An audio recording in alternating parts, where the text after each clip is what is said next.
There's ROCKSTEADY at King of the Pit TV. There's ROCKSTEADY at King of the Pit TV. We're listening to Pantera. We're listening to the 88 record Power Metal. And I don't mean 88 in that way, alright? I know Phil Anselmo's a bit dodgy, but I don't mean it in that way. This is We'll Meet Again. Let's jump straight in.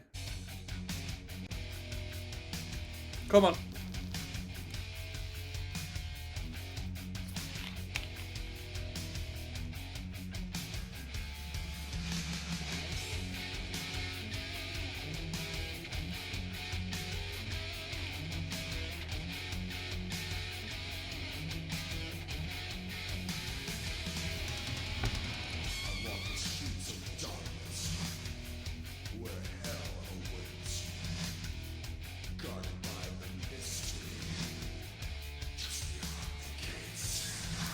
Bruh, this is actually the only Pantera album from the 80s that Vinnie Paul never neglected to mention.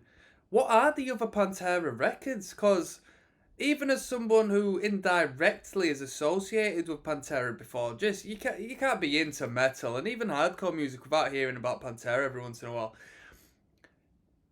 How come nobody references the records other than power metal as far as what came prior? I thought there was only one album before they turned like, whatever, groove metal, whatever you'd call it. Even Phil talks about it, but he says it's his least favourite. Searching for the answer. Every man must find before eternity beckons. I will No one even references the title of the earlier records. What else is going on?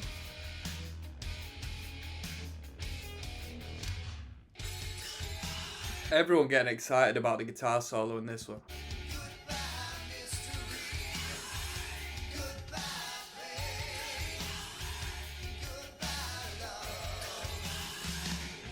Come on.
You know what, right? From the guitar solos I've heard from Dimebag Darrell before, yeah, none of them have really been that good in my opinion. And I don't say that to say like I can play them because I won't even bother trying, but none of them have really stood out and made me think, oh yeah, you know what, Dimebag Darrell is a fantastic lead guitarist. But in this particular setting, with this style of playing and this energy to the music, you can really hear Dimebag Darrell can play a bloody good guitar. You know what I mean? Whereas I've never really considered that in what I've heard of Pantera from there onwards. It's just sort of been like a bit sort of shreddy, over the topness, which I've not really seen. You know, the phrasing in that was quite inventive and creative, and I like that. I never thought that about his other stuff.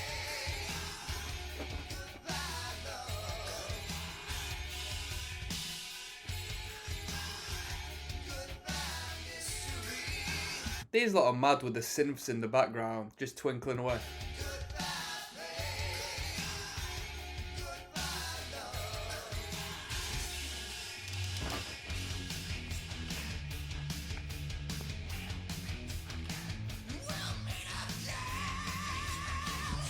You could hear a little bit of later fill in there, listen.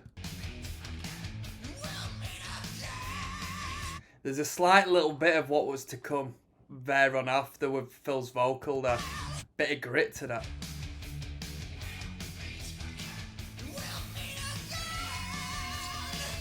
Why the hell did he cut this stuff out of the later stuff?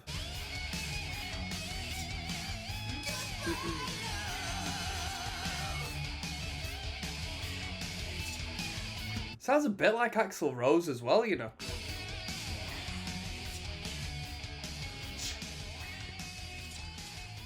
Another fade out.